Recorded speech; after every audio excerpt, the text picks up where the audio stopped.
तर अधिवेशन म्हटलं की सर्वसामान्यांच्या प्रश्नांसाठी नेते मंडळी नेहमीच भांडत असतात।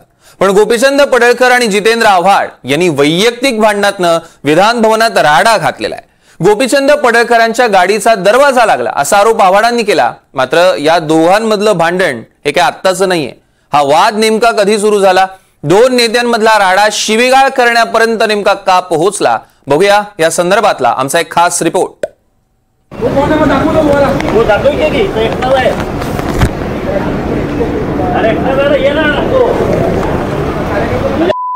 बघतो ना ये एकटाच आहे ना मी तुझ्यासारख्या फिरत नाही।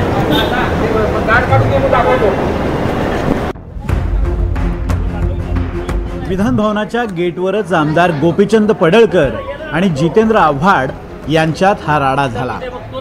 दोन्ही नेते इतके आक्रमक झाले की एकमेकांना शिवीगाळ करण्यापर्यंत प्रकरण पोहोचलं। विधिमंडळ प्रवेशद्वाराच्या जवळून जितेंद्र आव्हाड पायी निघाले होते। त्याचवेळी गोपीचंद पडळकरांची गाडी आव्हाडांच्या दिशेने आली।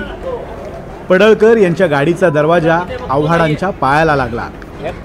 आव्हाडांनी जाब विचारल्यानंतर दोघांमध्ये वाकयुद्ध पेटलं आणि बघता बघता दोन्ही नेत्यांनी एकमेकांना धमक्या दिल्या।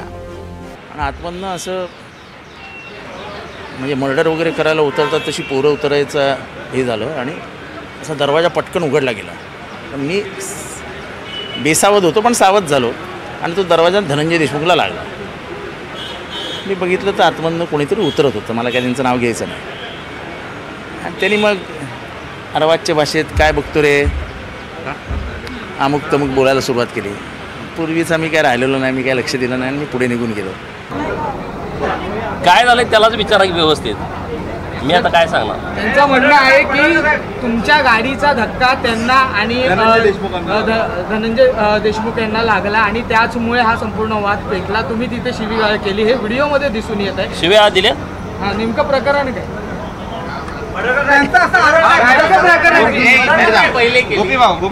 असा आरोप आहे की तुम्ही दरवाजा फिल्मी स्टाईलने ढकलला लात मारून। अरे मग आता त्याला काय होतं, गाडीच्या आडवं यायचं नाही। गाडीच्या आडवं आल्यानंतर काय होणार? पण पडळकर आणि आव्हाड यांच्यात वादाचं हे एकमेव कारण नव्हतं। अधिवेशनाच्या सुरुवातीपासूनच या दोन्ही नेत्यांमध्ये धुसफूस सुरू होती। काही दिवसांपूर्वीच पडळकरांनी शरद पवारांवर टीका केली होती। जेव्हा घरामध्ये संकष्टीचा दिवस असतो तेव्हाही उपवास धरायची, तेव्हाही घरामध्ये मटण आणायचे, एकादशीच्या दिवशी चिकन आणायचे। म्हणजे इथं आता मला मोर्चामध्ये कळलं की एका गटाची लोक त्या मोर्चात पुढं पुढं पुढं पाहतायत। ते घर पण तसंच आहे। ते घर एका दिवशी दगडू सेट गणपतीच्या तिकडं मटण खाऊन जातात। तुम्हाला सगळ्यांना माहित आहे ते घर कोण आहे। त्याचे सासू ख्रिश्चन आहे, नवरा ब्राह्मण आहे, बाप मराठा आहे, आई कुणी आहे, असं कॉकटेल घर आहे। आणि ती लोक आता सगळी इकडं मोर्चामध्ये गोपीचंद पडळकरची आमदारकी गेली पाहिजे। अरे वा। या टीकेनंतर पडळकर आव्हाडांच्या टार्गेटवर होते। विधान भवन परिसरात आव्हाडांचा एक व्हिडिओ सुद्धा व्हायरल झाला होता। यात ते पडळकरांना मंगळसूत्र चोर असं बोलून डिवचत होते। तुम्ही मंगळसूत्र चोराचा, अरे मंगळसूत्र चोराचा, अरे मंगळसूत्र चोराचा। यानंतर सभागृहातही अर्बन नक्षलच्या मुद्द्यावरून दोन्ही नेत्यांमध्ये खडाजंगी झाली। सांगलीतील धर्मांतरणाच्या मुद्द्यावरूनही जितेंद्र आव्हाड आणि जयंत पाटलांनी पडळकरांना चांगलंच घेरलं होतं। आज या ठिकाणी महाराष्ट्रातनं आझाद मैदानात गोळा झालेले आहेत। अध्यक्ष महोदय, त्या सर्व ख्रिस्ती बांधवांना, धर्मगुरूंना त्यांच्या भीती वाटते आणि एक वेगळं वातावरण महाराष्ट्रातल्या ख्रिस्ती बांधवात आहे। सरकारला माझी विनंती आहे की अल्पसंख्याक समाजाला भीतीयुक्त वातावरण निर्माण होणं हे महाराष्ट्राच्या हिताचं नाही। महाराष्ट्र सरकारने त्याची खात्री घ्यावी।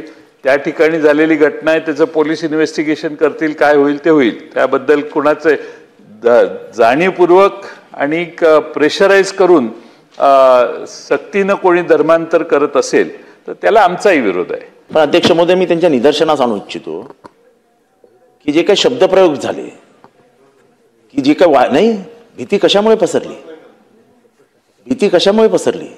ह्यांचा सैराट करून टाका. कोणाचा? रेव्हरंड फादर म्हणजे पादऱ्यांचा शब्द पादरी होता, आणि त्याच्यामुळे आज तिथे काही निवडक माणसं नाही आली आहेत. उभ्या महाराष्ट्रातला ख्रिश्चन समाज एकत्र झाला आहे. म्हणजे ते बघून मलाही आश्चर्य वाटलं की ख्रिश्चन समाजामध्ये एवढं कसं काय? तुम्ही ख्रिश्चन समाजामध्ये खूप राहता, त्यामुळे तुमच्या बोलण्यातनंच समजलं की तुम्हाला क्लिअर मेसेज द्यायचा आहे. पण त्यांची इच्छा अशी आहे की ज्यांनी ही धमकी दिली आहे की सैराट करू, तो कोणीही असो त्याच्यावर FIR होईल असं सरकारने बघितलं पाहिजे.